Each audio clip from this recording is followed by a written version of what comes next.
शिवाय नमस्तुभ्यं श्री शिवाय नमस्तुभ्यं श्री शिवाय नमस्तुभ्यं श्री शिवाय नमस्तुभ्यं श्री शिवाय नमस्तुभ्यं श्री शिवाय नमस्तुभ्यं श्री शिवाय नमस्तुभ्यं श्री शिवाय नमस्तुभ्यं श्री शिवाय नमस्तुभ्यं श्री शिवाय नमस्तुभ्यं श्री शिवाय नमस्तुभ्यं श्री शिवाय नमस्तुभ्यं श्री शिवाय नमस्तुभ्यं श्री शिवाय नमस्तुभ्यं श्री शिवाय नमस्तुभ्यं। जय हो भगवान शिव की जय हो, पार्वती माता की जय हो, गणेश जी महाराज की जय हो, नंदीश्वर भगवान की जय हो, मूषक जी की जय हो, शिव परिवार की जय हो। श्री शिवाय नमस्तुभ्यं श्री शिवाय नमस्तुभ्यं श्री शिवाय नमस्तुभ्यं श्री शिवाय नमस्तुभ्यं श्री शिवाय नमस्तुभ्यं न शिवाय नमः शिवाय नमः शिवाय नमः शिवाय नमः शिवाय नमः शिवाय नमः शिवाय नमः शिवाय नमः शिवाय नमः शिवाय नमः श्री शिवाय नमस्तुभ्यं श्री शिवाय नमस्तुभ्यं श्री शिवाय नमस्तुभ्यं शिवाय नमः। तवमेव माता च पिता तवमेव तवमेव बन्धुश्च सखा तवमेव विद्या द्रविणं तवमेव सर्वं मम देवदेव। श्री शिवाय नमस्तुभ्यं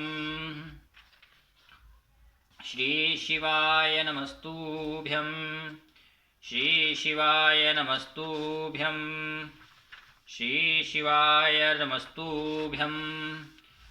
अध्याय 6 रुद्र संहिता। महाप्रलय काल में केवल सद ब्रह्म की सत्ता का प्रतिपादन, उस निर्गुण निराकार ब्रह्म से ईश्वर मूर्ति सदाशिव का प्राकट्य, सदाशिव द्वारा स्वरूपा भूता शक्ति अंबिका का प्रकटीकरण, उन दोनों के द्वारा उत्तम क्षेत्र काशी या आनंदवन का प्रादुर्भाव, शिव के वामांग से परम पुरुष विष्णु का आविर्भाव तथा उनके सकाश से प्राकृत तत्वों की क्रमशः उत्पत्ति का वर्णन। श्री शिवाय नमस्तुभ्यं। ब्रह्मा जी ने कहा ब्रह्मन देव शिरोमणे, तुम सदा समस्त जगत के उपकार में ही लगे रहते हो। तुमने लोगों की हित की कामना से यह बहुत उत्तम बात पूछी है, जिसके सुनने से संपूर्ण लोगों के समस्त पापों का क्षय हो जाता है। उस अनाम्य शिव तत्व का मैं तुमसे वर्णन करता हूँ। शिव तत्व का स्वरूप बड़ा ही उत्कृष्ट और अद्भुत है। जिस समय समस्त चराचर जगत नष्ट हो गया था, सर्वत्र केवल अंधकार ही अंधकार था। न सूर्य दिखाई देते थे, न चंद्रमा, अन्य ग्रहों और नक्षत्रों का भी पता नहीं था। न दिन होता था न रात। अग्नि, पृथ्वी, वायु और जल की भी सत्ता नहीं थी। प्रधान तत्व से रहित सूना एक आकाश मात्र शेष था। दूसरे किसी तेज की उपलब्धि नहीं होती थी। अदृष्ट आदि का भी अस्तित्व नहीं था। शब्द और स्पर्श भी साथ छोड़ चुके थे। गंध और रूप की भी अभिव्यक्ति नहीं होती थी। दृश्य का भी अभाव हो गया था। दिशाओं का भी भान नहीं होता था। इस प्रकार सब और निरंतर सूची भेद्य घोर अंधकार फैला हुआ था। उस समय तत्सद ब्रह्म इस ऋतु में जो सत्य सुना जाता है, एकमात्र वही शेष था। जब यह वह ऐसा जो इत्यादि रूप से निर्दिष्ट होने वाला भावात्मक जगत नहीं था, उस समय एकमात्र वह सत्य ही शेष था, जिसे योगीजन अपने हृदय आकाश के भीतर निरंतर देखते हैं। वह सत्तत्व मन का विषय नहीं है। वाणी की भी वहां तक भी पहुंच नहीं होती। वह नाम तथा रूप रंग से भी शून्य है। वह न स्थूल है, न कृश, न ह्रस्व है, न दीर्घ और तथा न लघु है, न गुरु। उसमें न कभी वृद्धि होती है, न ह्रास।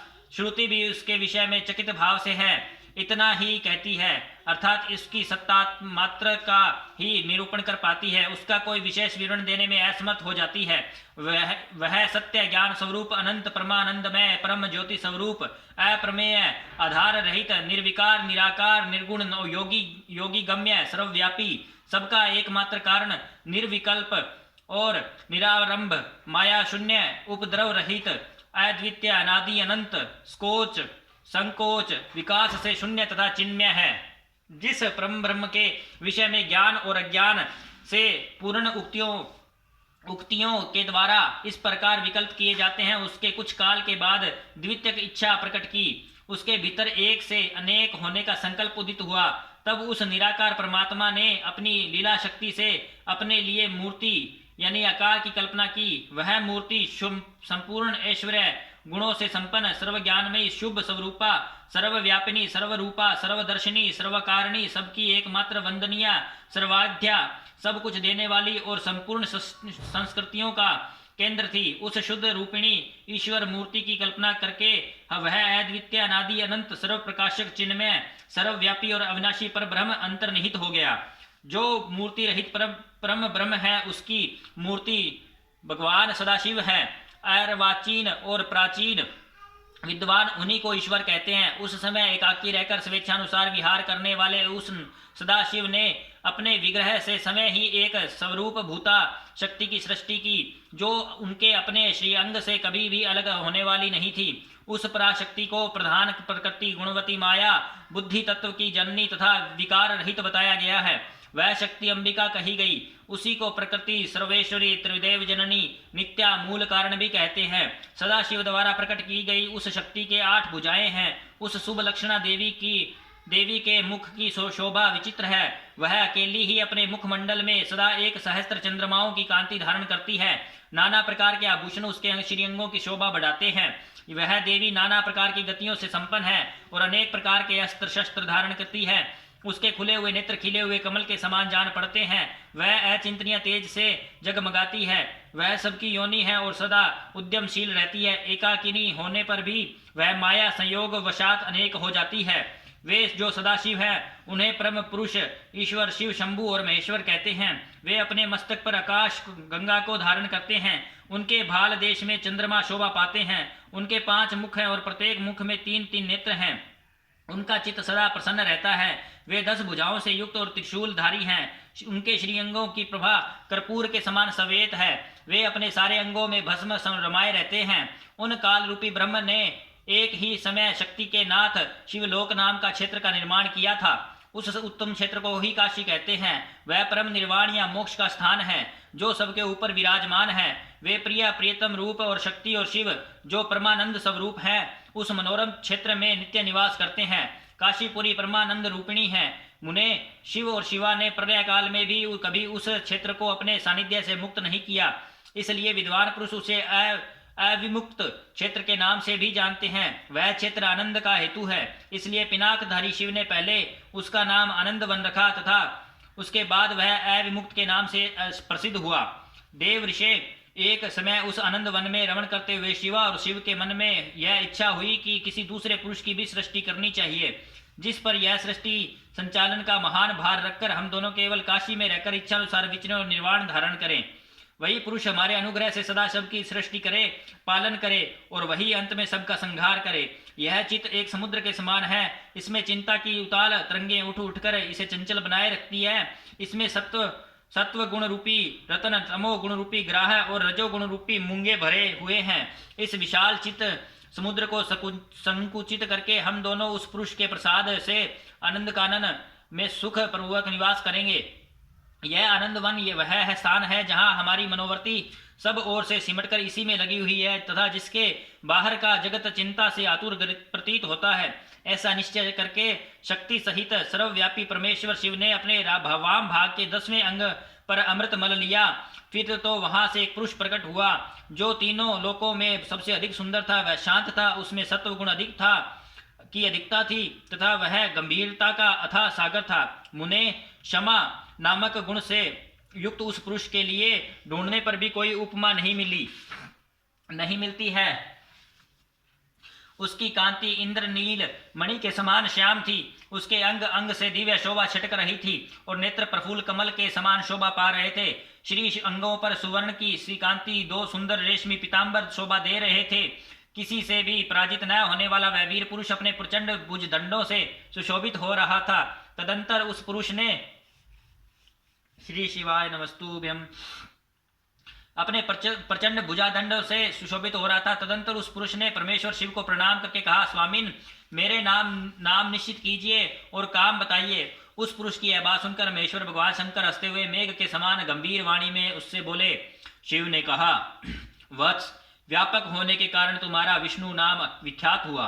इसके सिवा और भी बहुत से नाम होंगे जो भक्तों को सुख देने वाले होंगे। तुम सुस्थिर उत्तम तप करो, क्योंकि वही समस्त कार्यों का साधन है। ऐसा कहकर भगवान शिव ने सवास मार्ग से श्री विष्णु को वेदों का ज्ञान प्रदान किया। तदंतर अपनी महिमा से कभी च्युत न होने वाले श्री हरि भगवान शिव को प्रणाम करके बड़ी भारी तपस्या करने लगे और शक्ति सहित परमेश्वर शिव भी पार्षद गणों के साथ वहां से अदृश्य हो गए। भगवान विष्णु ने सुदीर्घ काल तक बड़ी कठोर तपस्या की। तपस्या के परिश्रम से युक्त भगवान विष्णु के अंगों से नाना प्रकार की जलधाराएं निकलने लगी। यह सब भगवान शिव की माया से ही संभव हुआ। महामुने, उस जल से सारा सुना आकाश व्याप्त हो गया। वह ब्रह्म रूप जल अपने स्पर्श मात्र से सब पापों का नाश करने वाला सिद्ध हुआ। उस समय थके हुए परम पुरुष विष्णु ने समय उस जल में शयन किया। वे दीर्घ काल तक बड़ी प्रसन्नता के साथ उसमें रहे। नार अर्थात जल में शयन करने के कारण ही उनका नाम नारायण, यह श्रुति सम्मत नाम प्रसिद्ध हुआ। उस समय उन परम पुरुष नारायण के सिवा दूसरी कोई प्राकृत वस्तु नहीं थी। उसके बाद ही उन महात्मा नारायण देव से यथा समय सभी तत्व प्रकट हुए। महामते विद्वन, मैं उन तत्वों की उत्पत्ति का प्रकार बता रहा हूँ, सुनो। प्रकृति से महतत्व प्रकट हुआ और महतत्व से तीनों गुण। इन गुणों के भेद से ही त्रिविध अहंकार की उत्पत्ति हुई। अहंकार से पांच तन्मात्राएं हुई और उन तन मात्राओं से 5 भूत प्रकट हुए। उसी समय ज्ञानेन्द्रियों और कर्मेंद्रियों का भी प्रादुर्भाव हुआ। मुनि श्रेष्ठ, इस प्रकार मैंने तुम्हें तत्वों की संख्या बताई है। इनमें से पुरुष को छोड़कर शेष सारे तत्व प्रकृति के प्रकट हुए हैं, इसलिए सबके सब जड़ हैं। तत्वों की संख्या 24 है। उस समय एकाकार हुए 24 तत्वों को ग्रहण करके वे परम पुरुष नारायण भगवान शिव की इच्छा से ब्रह्म रूप जल में सो गए। अध्याय 6 समाप्त। श्री शिवाय नमस्तुभ्यं, श्री शिवाय नमस्तुभ्यं, श्री शिवाय नमस्तुभ्यं। अध्याय 7 सुरुद्र संहिता। भगवान विष्णु की नाभि से कमल का प्रादुर्भाव, स्वेच्छावश ब्रह्मा जी का उससे प्रकट होना, कमल नाल के उद्गम का पता लगाने में असमर्थ ब्रह्म का तप करना, श्री हरि का उन्हें दर्शन देना, विवादग्रस्त ब्रह्मा विष्णु के बीच में अग्नि स्तंभ का प्रकट होना तथा उसके और छोर का पता न पाकर उन दोनों का उसे प्रणाम करना। ब्रह्मा जी कहते हैं, देवर्षे, जब नारायण देव जल में शयन करने लगे उस समय उनकी नाभि से भगवान शंकर के इच्छावश सहसा एक उत्तम कमल प्रकट हुआ, जो बहुत बड़ा था। उसमें असंख्य नाल दंड थे। उसकी क्रांति से करने के फूल के समान पीले रंग की थी तथा उसकी लंबाई और ऊंचाई भी अनंत योजन की थी। वह कमल करोड़ों सूर्यों के समान प्रकाशित हो रहा था। सुंदर होने के साथ ही संपूर्ण तत्वों से युक्त था और अत्यंत अद्भुत परम रमणीय दर्शन के योग्य तथा सबसे उत्तम था। तत्पश्चात कल्याणकारी परमेश्वर सांब सदाशिव ने पूर्ववर्त प्रयत्न करके मुझे अपने दाहिने अंग से उत्पन्न किया। उन महेश्वर ने मुझे तुरंत ही अपनी माया से मोहित करके नारायण देव के नाभि कमल में डाल दिया और नीला पूर्वक मुझे वहां से प्रकट किया। इस प्रकार उस कमल के पुत्र के रूप में मुझ हिरण्यगर्भ का जन्म हुआ। मेरे 4 मुख हुए और शरीर की कांति लाल हुई। मेरे मस्तक त्रिपुंड की रेखा से अंकित थे। तात भगवान शिव की माया से मोहित होने के कारण मेरी ज्ञान शक्ति इतनी दुर्बल हो रही थी कि मैंने उस कमल के सिवा दूसरे किसी को अपने शरीर का जनक या पिता नहीं जाना। मैं कौन हूँ, कहाँ से आया हूँ, मेरा कार्य क्या है। श्री शिवाय नमस्तुभ्यं, श्री शिवाय नमस्तुभ्यं, श्री शिवाय नमस्तुभ्यं। मैं किसका पुत्र होकर उत्पन्न हुआ हूँ और किसने इस समय मेरा निर्माण किया है। इस प्रकार संशय में पड़े हुए मेरे मन में यह विचार उत्पन्न हुआ कि मैं किस लिए मोह में पड़ा हुआ हूँ। जिसने मुझे उत्पन्न किया है उसका पता लगाना तो बहुत सरल है। उस कमल पुष्प को जो पत्र युक्त नाल है उसका उद्गम स्थान इस जल के भीतर नीचे की ओर है। जिसने मुझे उत्पन्न किया है वह पुरुष भी होगा, इसमें संशय नहीं है। ऐसा निश्चय करके मैंने अपने को कमल से नीचे उतारा। मुने, मैं उस कमल की एक नाल में गया और सैकड़ों वर्षों तक वहां भ्रमण करता रहा, किंतु कहीं भी उस कमल के उद्गम का उत्तम स्थान मुझे नहीं मिला। तब पुण्य संशय में पड़कर मैं उस कमल पुष्प पर जाने को उत्सुक हुआ और नाल के मार्ग से उस कमल पर चढ़ने लगा। इस तरह जब बहुत ऊपर जाने पर भी मैं उस कमल के कोशों को न पा सका। उस दशा में मैं भी मोहित हो उठा। मुने, उस समय भगवान शिव की इच्छा से परम मंगलमय उत्तम आकाशवाणी प्रकट हुई, जो मेरे मोह का विध्वंस करने वाली थी। उस वाणी ने कहा, तप यानी तपस्या करो। उस आकाशवाणी को सुनकर मैंने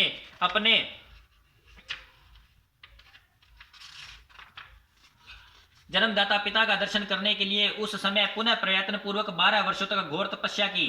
तब मुझ पर अनुग्रह करने के लिए ही 4 भुजाओं और सुंदर नेत्रों से सुशोभित भगवान विष्णु वहां सहसा प्रकट हो गए।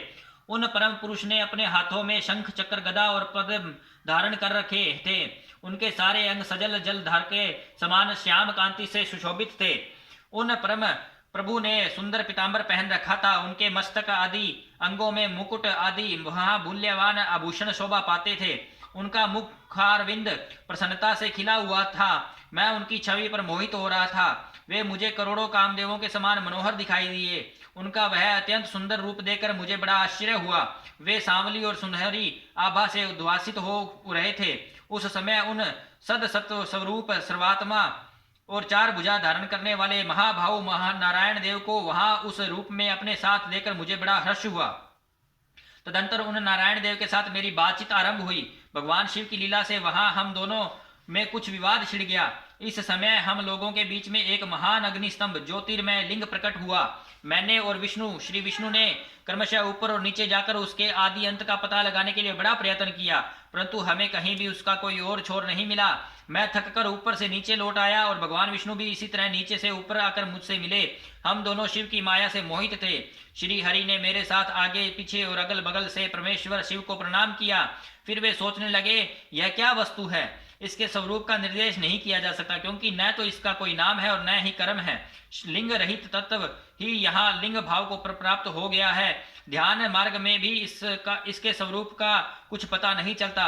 इसके बाद मैं और श्री हरि दोनों ने अपने चित्त को स्वस्थ करके उस अग्निस्तंभ को प्रणाम करना आरंभ किया। हम दोनों बोले, महाप्रभु, हम आपके स्वरूप को नहीं जानते। आप जो कोई भी हो, क्यों न हो, आपको हमारा नमस्कार है। महेशान, आप शीघ्र ही हमें अपने यथार्थ रूप का दर्शन कराइए। मुनि श्रेष्ठ इस प्रकार अहंकार से अविष्ट हुए हम दोनों ही वहां नमस्कार करने लगे। ऐसा करते हुए हमारे 100 वर्ष बीत गए। अध्याय 7 समाप्त। श्री शिवाय नमस्तुभ्यम। अध्याय 8 ब्रह्मा और विष्णु को भगवान शिव के शब्द में शरीर का दर्शन।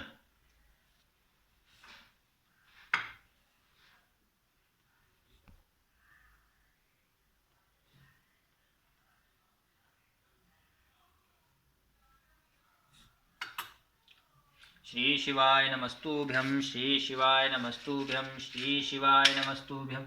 श्री शिवाय नमस्तुभ्यम। श्री शिवाय नमस्तुभ्यम। श्री शिवाय नमस्तुभ्यम। श्री शिवाय नमस्तुभ्यम। श्री शिवाय नमस्तुभ्यम।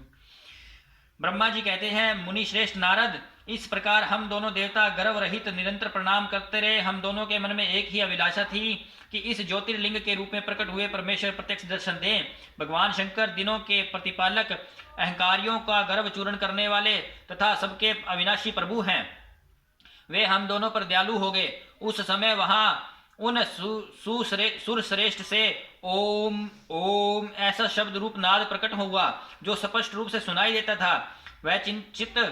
वह नाद प्लुप्त स्वर में अभिव्यक्त हुआ था। जोर से प्रकट होने वाले उस शब्द के विषय में यह क्या है, ऐसा सोचते हुए समस्त देवताओं के आराध्य भगवान विष्णु मेरे साथ संतुष्ट चित्त से खड़े रहे।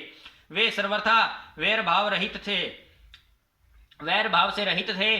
उन्होंने लिंग के दक्षिण भाग में सनातन आदि वर्ण आकार का दर्शन किया, उत्तर भाग में उकार का, मध्य भाग में मकार का और अंत में ओम इस नाद का साक्षात दर्शन एवं अनुभव किया।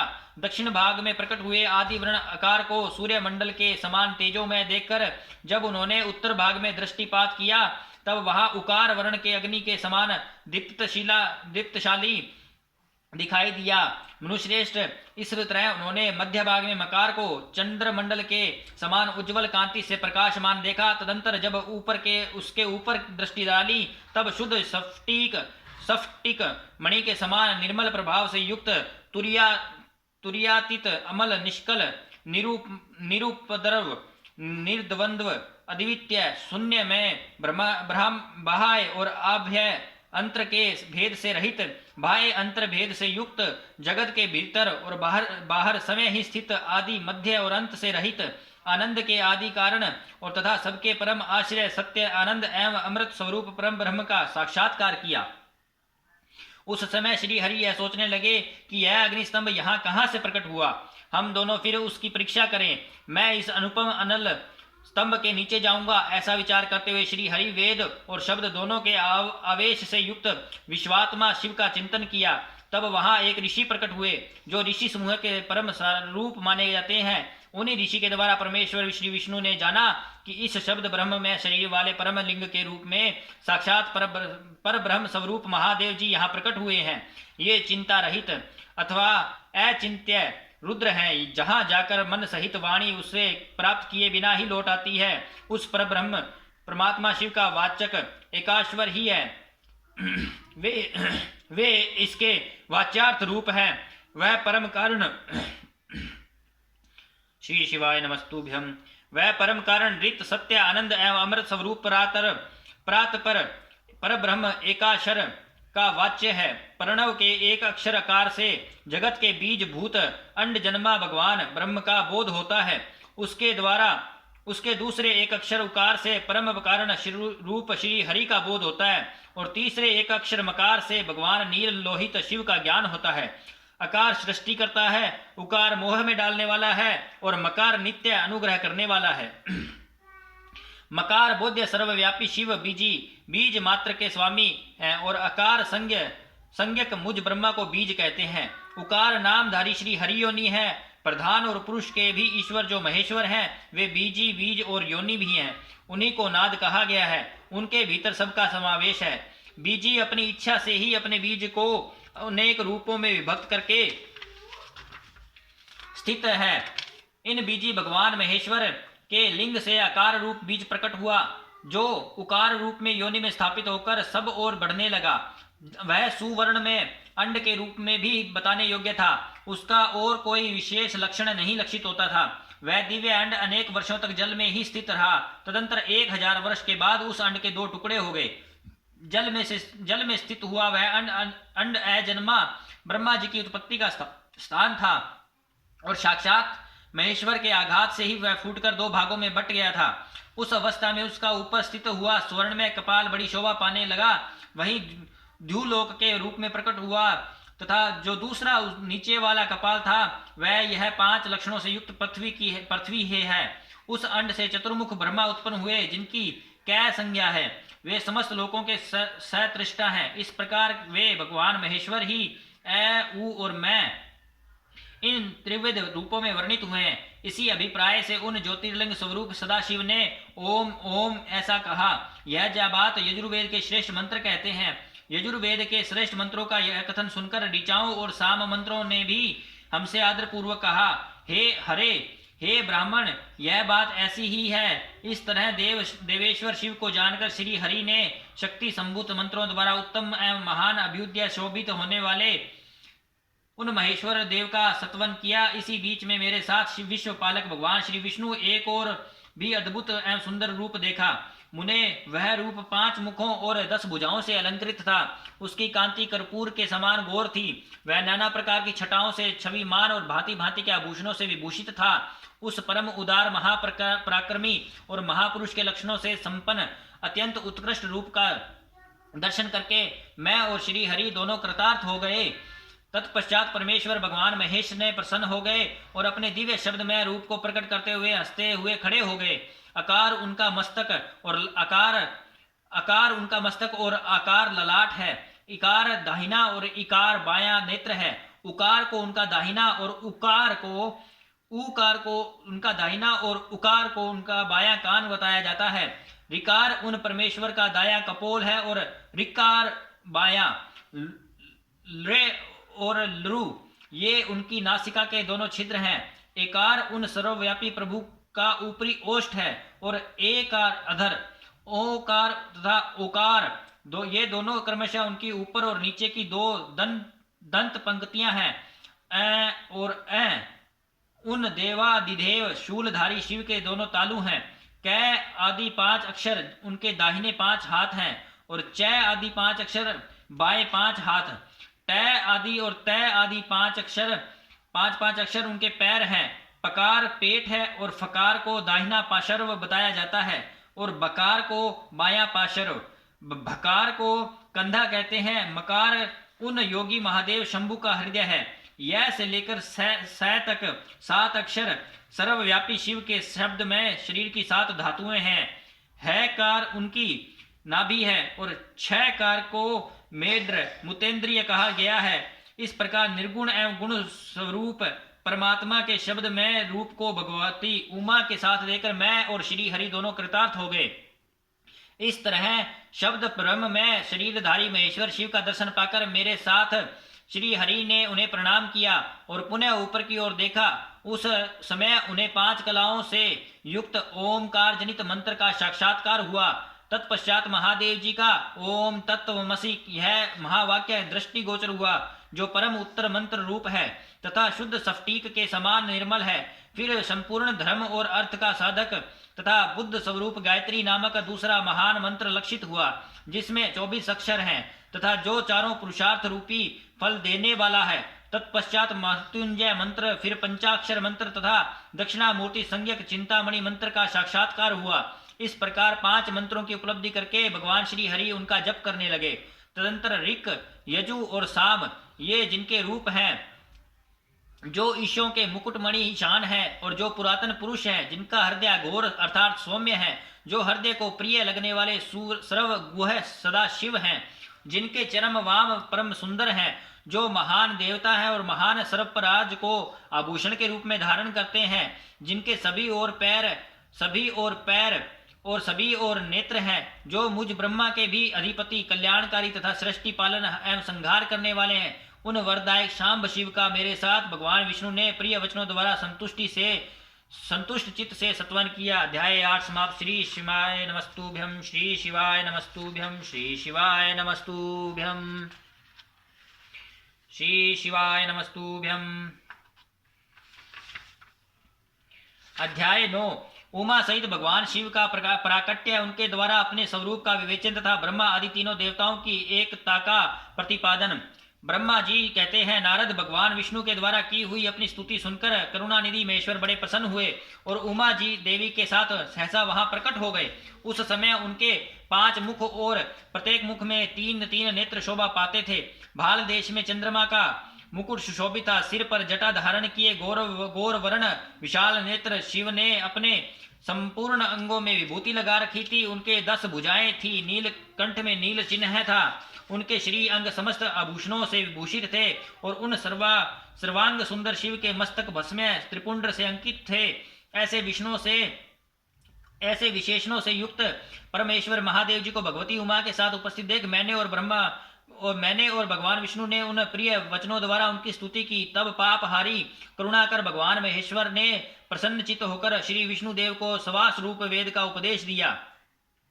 मुने उनके बाद शिव ने परमात्मा श्री हरि को गुह ज्ञान प्रदान किया। फिर उन परमात्मा ने कृपा करके मुझे भी वह ज्ञान दिया। वेद का ज्ञान प्राप्त करके कृतार्थ हुए भगवान विष्णु ने मेरे साथ हाथ जोड़कर महेश्वर को नमस्कार करके पुनः उनसे पूजन की विधि बताने तथा सदुपदेश देने के लिए प्रार्थना की। ब्रह्मा जी कहते हैं, मुने श्री हरि की यह बात सुनकर अत्यंत प्रसन्न हुए। कृपा निधान भगवान श्री शिव ने प्रीति पूर्वक यह बात कही। श्री शिव बोले, सुर श्रेष्ठ गण, मैं तुम दोनों की भक्ति से निश्चय ही बहुत प्रसन्न हूँ। तुम लोग मुझे महादेव की ओर देखो। इस समय तुम्हें मेरा स्वरूप जैसा दिखाई देता है वैसे ही रूप का प्रयत्न पूर्वक पूजन चिंतन करना चाहिए। तुम दोनों महाबली हो और मेरी स्वरूप भूता प्रकृति से प्रकट हुए हो। मुझ सर्वेश्वर के दाएं बाएं अंगों से तुम्हारे आविर्भाव हुआ है। ये लोक पितामह ब्रह्मा मेरे दाहिने पार्श्व से उत्पन्न हुए हैं और तुम विष्णु मुझ परमात्मा के वाम पार्श्व से प्रकट हुए हो। मैं तुम दोनों पर भली भांति प्रसन्न हूँ और तुम्हें मनोवांछित वर देता हूँ। मेरी आज्ञा से तुम दोनों की मुझ में दृढ़ भक्ति हो। ब्राह्मण, तुम मेरी आज्ञा पालन करते हुए जगत की सृष्टि करो और वत्स विष्णु, तुम इस चराचर जगत का पालन करते रहो। हम दोनों से ऐसा कहकर भगवान शंकर ने हमें पूजा की उत्तम विधि प्रदान की, जिसके अनुसार पूजित होने पर वे पूजक को अनेक प्रकार के फल देते हैं। शंभु की उपयुक्त बात सुनकर मेरे सहित श्री हरि ने महेश्वर को हाथ जोड़कर प्रणाम किया। भगवान विष्णु बोले, प्रभो, यदि हमारे प्रति आपके हृदय में प्रीति उत्पन्न हुई है और यदि आप हमें वर देना आवश्यक समझते हैं तो हम यही वर मांगते हैं कि आप में हम दोनों की सदा अनन्य एवं अविचल भक्ति बनी रहे। ब्रह्मा जी कहते हैं, मुने, श्री हरि की यह बात सुनकर भगवान हर ने पुनः मस्तक झुकाकर प्रणाम करके हाथ जोड़े खड़े हुए उन नारायण देव से समय कहा। श्री महेश्वर बोले, मैं सृष्टि पालन और संहार करता हूँ, सगुण और निर्गुण हूँ तथा सच्चिदानंद स्वरूप निर्विकार पर ब्रह्म परमात्मा हूँ। विष्णु, सृष्टि रक्षा और प्रलय स्वरूप गुणों अथवा कार्यों के भेद से ही मैं ही ब्रह्मा विष्णु और रुद्र नाम धारण करके 3 रूपों में विभक्त हुआ हूँ। हरे, वास्तव में सदा निष्कल हूँ। विष्णु, तुमने और ब्रह्मा ने मेरे अवतार के निमित्त जो स्तुति की है, तुम्हारी उस प्रार्थना को मैं अवश्य सच्ची करूंगा, क्योंकि मैं भक्तवत्सल हूँ। ब्राह्मण, मेरा ऐसा ही परम उत्कृष्ट रूप तुम्हारे शरीर से इस लोक में प्रकट होगा, जो नाम से रुद्र कहलाएगा। मेरे अंश से प्रकट हुए रुद्र की सामर्थ्य मुझसे कम नहीं होगी। जो मैं हूँ वही यह रुद्र है। पूजा की विधि विधान की दृष्टि से भी मुझ में और उसमें कोई अंतर नहीं है।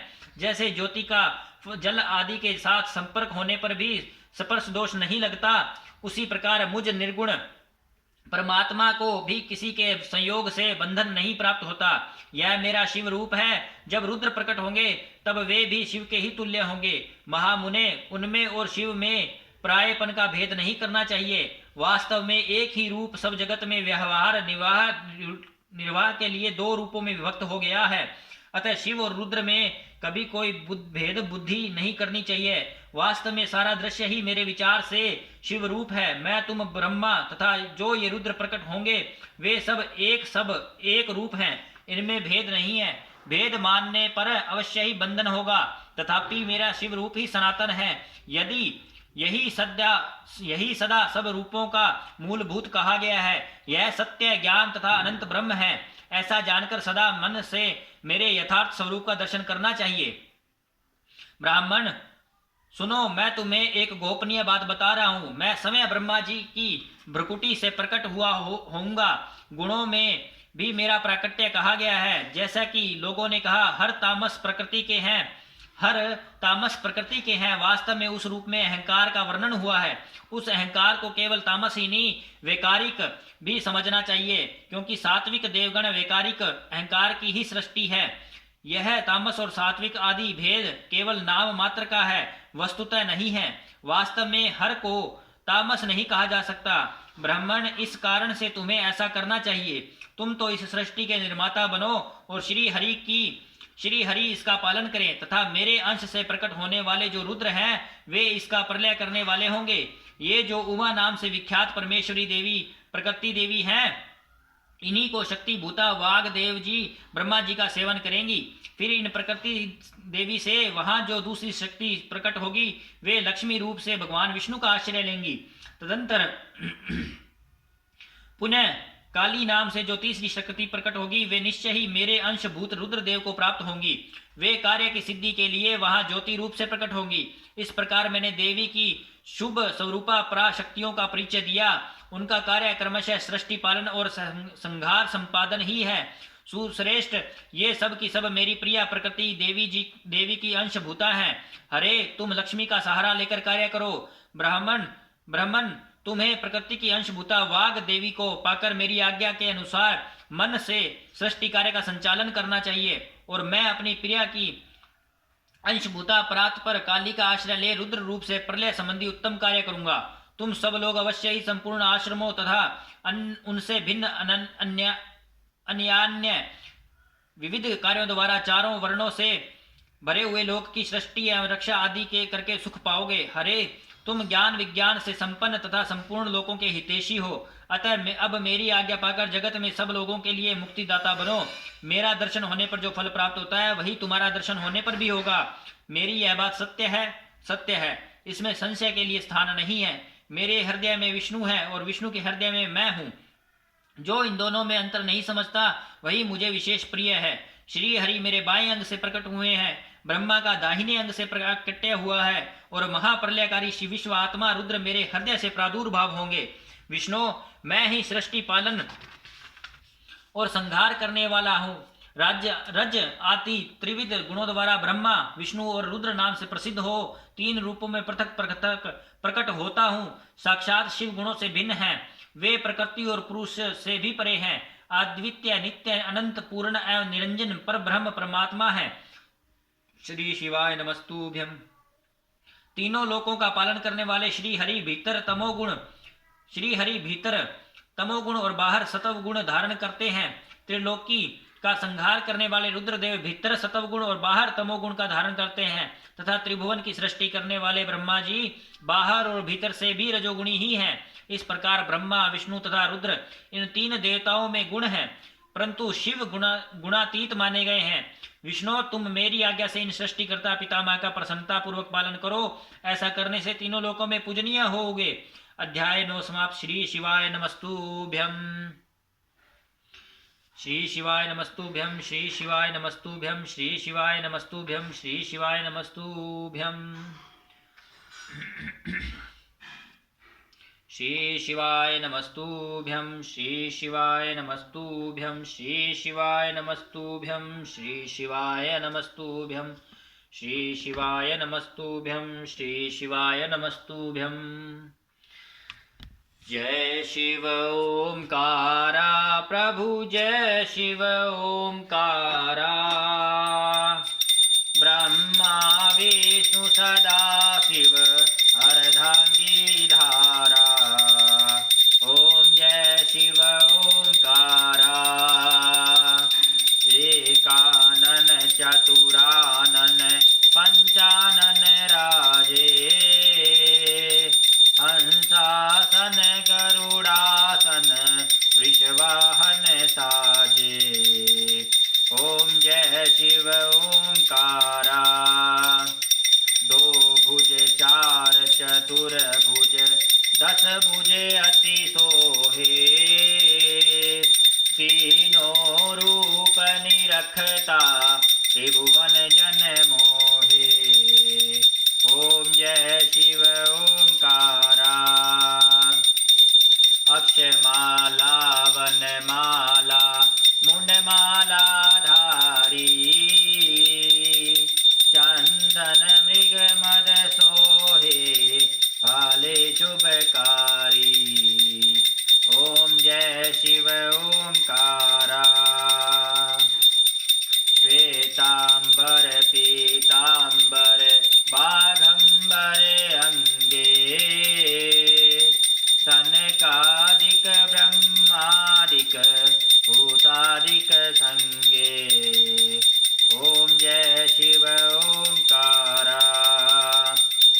कर के मध्य कमंडलु चक्र त्रिशूल धरता। जग करता जग हरता, जग पालन करता। ओम जय शिव ओंकारा। ब्रह्मा विष्णु सदा शिव जानत अविवेका।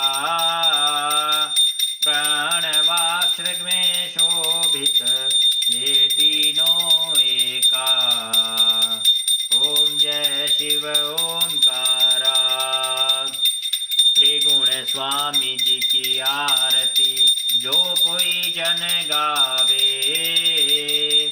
कहत शिवानंद स्वामी भगत हरि हर स्वामी, मन वांछित फल पावे।